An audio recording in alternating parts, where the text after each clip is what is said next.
করব ইমিডিয়েটলি ফার্স্টে আমার কাজ হচ্ছে ক্যাপ করা, তারপর পিছনে।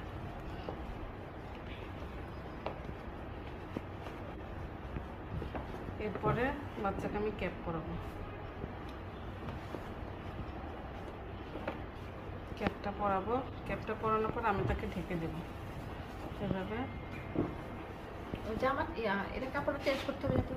ও আচ্ছা, এর মধ্যে আমি এটা তো ভিজে গেছে, এটা ফেলে দেব, এটা ফেলে দেবো। তারপর ফার্স্ট ড্রাই করার পর এটা চেঞ্জ করবো। তারপর হচ্ছে এটা নেব, নতুনটা আনার পরে এটা দিয়ে হচ্ছে বাচ্চাকে আবার ঢেকে দিতে হবে।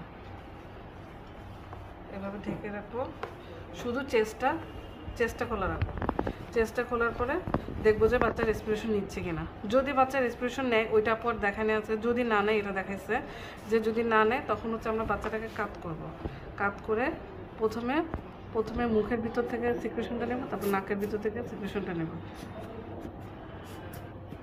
আচ্ছা, তারপর হচ্ছে ব্যাকে একটু স্টিমুলেশন দিতে হবে। আলনার বর্ডার দিয়ে আগে কি সিক্রেশনটা এসে করব, তারপরে ব্যাকে। হ্যাঁ, দুইটার মাঝখান দিয়ে 1 2 3 এভাবে স্টিমুলেশন দেবো।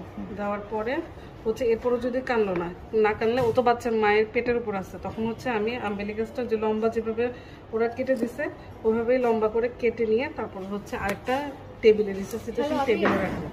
রিসাসিটেশন টেবিলে হ্যাঁ, এখন হচ্ছে পজিশনটা হবে এরকম।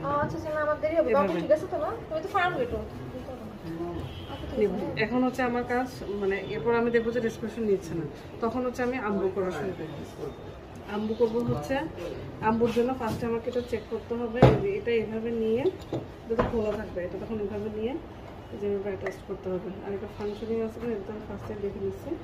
তারপর হচ্ছে নেকটাকে এক্সটেন্ড করে তারপরে যে নোজ আর হচ্ছে মাউথ এভাবে সিল করে এটা দিয়ে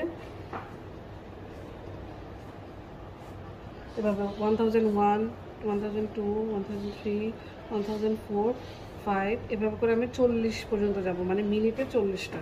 এরপরে যদি না হয়, এরপরে যদি বাচ্চা রেসপিরেশন নিচ্ছে না, তখন হচ্ছে আমরা এটা মানে ইমপ্রুভ ভেন্টিলেশন করবো। মাউথটাকে ওয়াইড ওপেন করব, তারপর হচ্ছে আবার সিক্রেশনটা হচ্ছে ক্লিয়ার করব, তারপর হচ্ছে সিল করব, প্রপার সিল করব, আর হচ্ছে স্কুইজ করব মোর হার্ডার। তখন হচ্ছে আমরা আবার সেকেন্ড টাইম শুরু করব 2001